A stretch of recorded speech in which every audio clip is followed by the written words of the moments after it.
Oh, hey, what the? It's time. Already? We gotta get you to a hospital. There's no time for that. What do we do?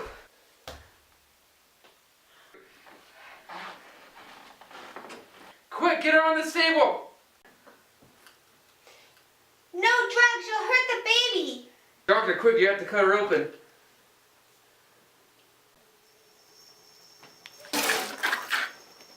It's here.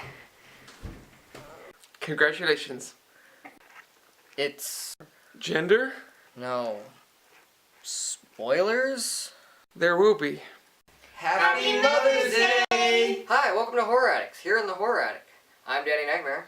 I'm Gory B Movie. I'm on to Jess. And we're Horror Addicts.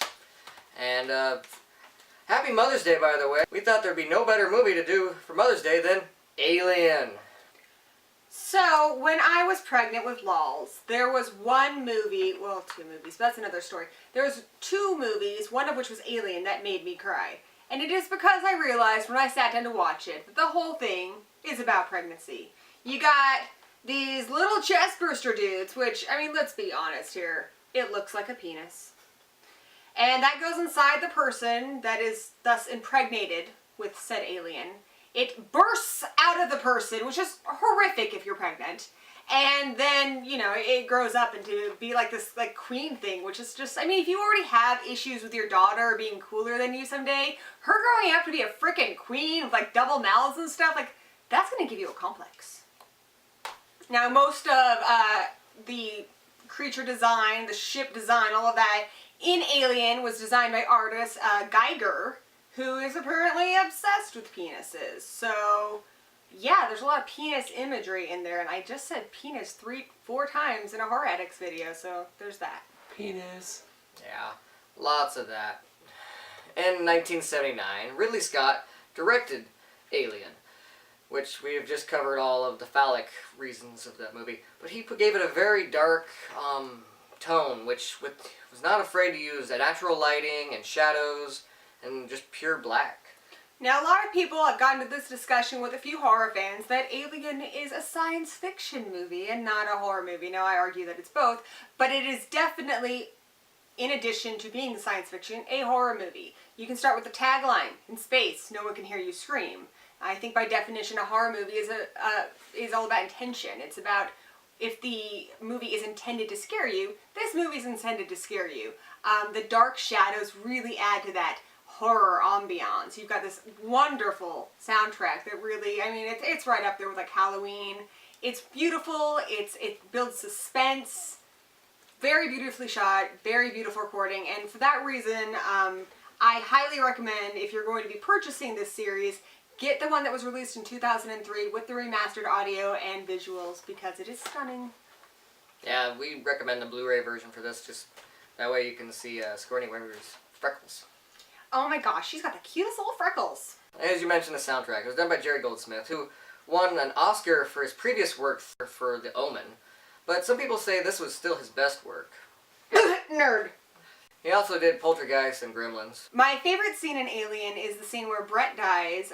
Beautifully shot. You get to see the chains and all the water dripping from above. And Jonesy, who has got to be the world's best cat actor. I mean, Grumpy Cat's got nothing on Jonesy. There's an awesome close-up of Jonesy's face when the shadows are passing by and Jonesy's like, what? I don't give a, you know. Yeah, it was the best use of somewhat of a useless animal, but the best use of a useless animal in a movie. And I'd say Jonesy is probably my favorite supporting actor in this film. Who says he's useless? The whole crew, he's the one of the only two to survive to the end. He does make it. And he got Ripley in her underwear. Go Jonesy, go Jonesy. So, if you haven't seen Alien, which is something really wrong with you, and even worse than having a xenomorph inside of your chest ready to burst out, you need to go see this movie. The story starts off with Lieutenant Ripley, which is played by Sigourney Weaver, and I could never see this being played by anybody else. If there's ever a reboot or anything, I will not accept someone else playing Lieutenant Ripley. She's one of those iconic characters, like Ash Williams can't be played anybody different than Bruce Campbell.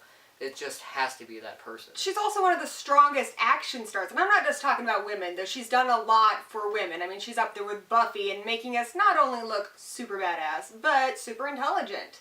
And most action heroes, as much as I love Die Hard and a lot of those kind of action movies, they're meant to portray your everyman, whereas Ripley is highly intelligent, arguably the most intelligent person on the ship. She maintains her cool through the entire movie, and she's a badass. Yeah, she won our respect with her badassness. She won our hearts with her great acting. And she won our boners with her tight, tight little panties that don't fit. So your favorite death was Brett. I really love that one. That was beautifully shot. Though I have to say my favorite is when Kane dies. When he's the one who gets the face hugger and impregnated, and they bring him back on the ship, even though they shouldn't have. The whole thing would have been averted if they would have just followed protocol. But he brings him back in. What part of quarantine didn't you understand? It would have saved everyone except for Kane. He would have been the only one who died. But they bring him back on the ship despite that. Mostly because Ash is out to capture the creature. But when that first chest burst just rips through him while they're eating breakfast, and that's I don't know, that's my favorite death in the whole movie just because it's so iconic. They even did it in Spaceballs, and he even played himself to redo it, even though that Pretty was awesome. So, Hello, my baby. Hello, my darling. Hello, my ragtime gal. yeah, another movie you need to see if you haven't seen. What is wrong with you? See these movies. They've seen it, okay? Okay. Get off their case. That guy didn't. That guy has not seen them. That guy. Yeah, you. Put down the chips. Go see these movies. Another wonderful thing about Alien is what they were able to accomplish without CGI. You don't need CGI to make an awesome, scary movie. There is a very tall, very skinny man in a suit portraying the alien, with the exception of close-up shots. And to this day, while I understand much of the things that go into CGI, I don't know how they managed to make such awesome drool on that alien, because it's epic. Oh, yeah. And the blood, the acid, that looked great, too. Like how it melted and everything. The effects were phenomenal for the fact that they didn't have CGI back in '79. Also, being a child of the 80s, it's nice to learn about the past. Like, who knew Tom Skerritt used to be hot? I didn't know that. Who knew that in the future our technological advances would go to light bright? Oh yeah, in their comm center, they've got the 80s green type computers and light bright all over the walls. Yeah, light bright, light lets bright. you know that the ship's functioning brightly. We should really redecorate up here. It's not the only movie to go to the light bright technology. That was like a big idea for the future. I don't think it panned out as well in real life, but everybody thought that's where we're going. From what I've seen in science fiction movies that have come after Alien, I think a lot of them have taken inspiration from the ship design in Alien. If you look at like Firefly, like that gritty cargo hold looking atmosphere that they have reminds me a lot of the ship in Alien. Yeah, the Nostromo. That is just big cargo, but I love its design. They did a great job, and it makes you feel very claustrophobic. And yes, like we said, this is a horror movie. There are some jump scares, but for the most part, they really just focus on building up suspense and just making you feel trapped. Like, you really feel like you are trapped with these people. So this is also done during a time when we came right off of, Star Trek on television, where most of what we had seen on spaceships was, the bridge, and everything looked very futuristic and fancy, and they made this like a typical, blue-collar work environment where it's dirty, it's gritty. It made it more of a realistic place, and I feel like it added a bit to that claustrophobia that we get, particularly in the air vent scenes where the alien's all crawling around and he's like, I need a hug. Ow. I also feel like I like the use of fire in this movie, just because I like fire in a lot of things, but if you get a freaking flame launcher and go after anything, thumbs up from this viewer. So, yeah, we just wanted to say Happy Mother's Day and give you a little fun. I'm a mother. Mother of more than one now. Not again. Yeah, those Nick.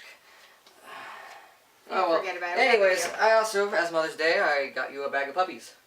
Sweet! I could feed these to Lolz. Yeah, you could. There's also something in there for you. It's Xena! Another one. Aww. Thank you. Happy Mother's Day. Happy Mother's Day. Cut!